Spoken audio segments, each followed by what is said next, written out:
हरे कृष्णा, राधे राधे। दोस्तों, आप सभी लोगों का स्वागत है हमारे चैनल शिखा भक्ति धारा में। आज हम आपको अपने इस वीडियो में पुत्रदा एकादशी की व्रत कथा के बारे में बताएंगे। हिंदू धर्म में एकादशी का विशेष महत्व है। भगवान विष्णु को समर्पित इस दिन विधिवत पूजा करने के साथ साथ व्रत रखने और से सुख समृद्धि, धन संपदा के साथ साथ संतान सुख की प्राप्ति होती है। इस दिन मन चाही इच्छा पूरी होती है। ऐसे ही श्रावण मास के शुक्ल पक्ष की एकादशी पुत्रदा एकादशी कही जाती है। ये एकादशी काफ़ी शुभ मानी जाती है। इस दिन संतान की प्राप्ति, खुशहाली और तरक्की के लिए व्रत रखा जाता है। इस बार सावन माह की पुत्रदा एकादशी का व्रत 16 अगस्त को रखा जा रहा है। इस दिन भगवान विष्णु की विधिवत पूजा करने के साथ साथ अंत में इस व्रत की कथा का पाठ अवश्य करना चाहिए। इससे आपकी पूजा पूर्ण होती है। तो आइए जानते हैं पुत्रदा एकादशी की संपूर्ण व्रत कथा। वीडियो शुरू करने से पहले अगर चैनल में नए हैं तो चैनल सब्सक्राइब कर लें और नए वीडियो की जानकारी चाहते हैं तो बेल आइकन का बटन प्रेस कर दें। वीडियो पसंद आए तो लाइक और शेयर ज़रूर करें। तो चलिए शुरू करते हैं पुत्रदा एकादशी की व्रत कथा। इस एकादशी के महत्व के बारे में स्वयं श्री कृष्ण ने अर्जुन को बताया था। अर्जुन ने एकादशी के महत्व के बारे में सुनते हुए श्री कृष्ण से पूछा, हे प्रभु, मुझे आप श्रावण मास के शुक्ल पक्ष की एकादशी की कथा सुनाने की कृपा करें। इसके बाद श्री कृष्ण ने कहा, हे धनुर्धर, श्रावण मास के शुक्ल पक्ष की एकादशी की कथा को सुनने मात्र से अनंत यज्ञ के बराबर फलों की प्राप्ति होती है। द्वापर युग के आरंभ में ही महिष्मति नाम की एक नगरी थी। इस नगरी में महिजित नाम का एक राजा राज्य करता था, जो बड़ा ही शांति एवं धर्मप्रिय था, लेकिन उसको कोई संतान नहीं थी, जिसके कारण वह काफ़ी परेशान रहता था। अपनी वृद्धावस्था आती देख राजा ने प्रजा के प्रतिनिधियों को बुलाया और उनसे कहा कि हे प्रियजनों, मेरे खजाने में किसी प्रकार का अन्याय या पाप के द्वारा एकत्र किया हुआ धन नहीं है। न ही मैंने कभी देवी देवता और ब्राह्मणों का धन छीना है।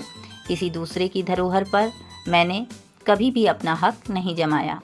मैंने हमेशा प्रजा को अपने पुत्र के समान माना है और उनका पालन कर रहा हूँ। मैं अपराधियों को पुत्र तथा बंधुओं की तरह दंड देता रहा। कभी किसी से घृणा नहीं की, सबको समान माना है। सज्जनों की सेवा पूजा करता हूँ। इस प्रकार धर्मयुक्त राज्य करते हुए भी मेरे पुत्र नहीं हैं, सो मैं अनंत दुख पा रहा हूँ। इसका क्या कारण है? राजा महिजित की इस बात को विचारने के लिए मंत्री तथा प्रजा के प्रतिनिधि वन को गए। वहाँ बड़े बड़े ऋषि मुनियों के दर्शन किए। राजा की उत्तम कामना की पूर्ति के लिए किसी श्रेष्ठ तपस्वी मुनि को देखते फिरते रहे। एक आश्रम में उन्होंने एक अत्यंत वयोवृद्ध धर्म के ज्ञाता बड़े तपस्वी, परमात्मा में मन लगाए हुए निराहार, जितेंद्रिय, जितात्मा, जित क्रोध, सनातन धर्म और के गूढ़ तत्वों को जानने वाले, समस्त शास्त्रों के ज्ञाता महात्मा लोमश मुनि को देखा, जिनका कल्प के व्यतीत होने पर एक रोम गिरता था। सबने जाकर ऋषि को प्रणाम किया।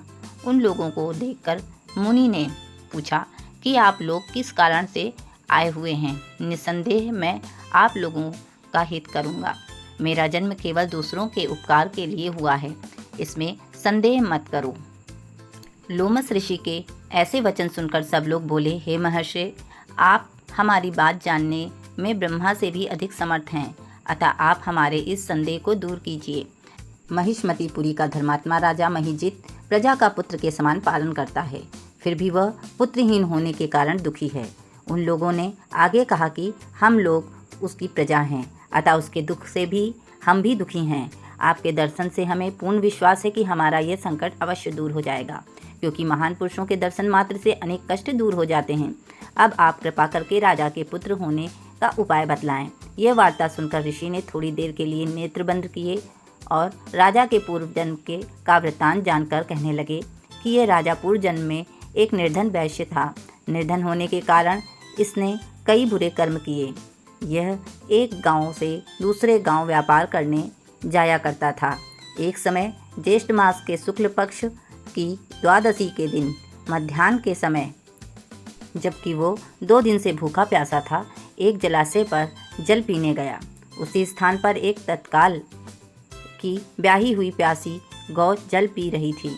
राजा ने उस प्यासी गाय को जल पीते हुए हटा दिया और स्वयं जल पीने लगा। इसलिए राजा को ये दुख सहना पड़ा। एकादशी के दिन भूखा रहने से वह राजा हुआ और प्यासी गौ को जल पीते हुए हटाने के कारण पुत्र वियोग का दुख सहना पड़ा। ऐसा सुनकर सब लोग कहने लगे कि हे ऋषि, शास्त्रों में पापों का प्रायश्चित भी लिखा है, अतः जिस प्रकार राजा का ये पाप नष्ट हो जाए, आप ऐसा उपाय बताइए। लोमश मुनि कहने लगे कि श्रावण शुक्ल पक्ष की एकादशी को, जिसे पुत्रदा एकादशी भी कहते हैं, तुम लोग सभी व्रत करो और रात्रि को जागरण करो।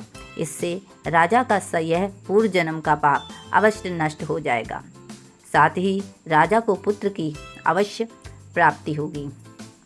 लोमश ऋषि के ऐसे वचन सुनकर मंत्रियों सहित सारी प्रजा नगर को वापस लौट आई और जब श्रावण शुक्ल एकादशी आई तो ऋषि के आज्ञा अनुसार सबने पुत्रदा एकादशी का व्रत और जागरण किया। इसके पश्चात द्वादशी के दिन इसके पुण्य का फल राजा को दे दिया गया।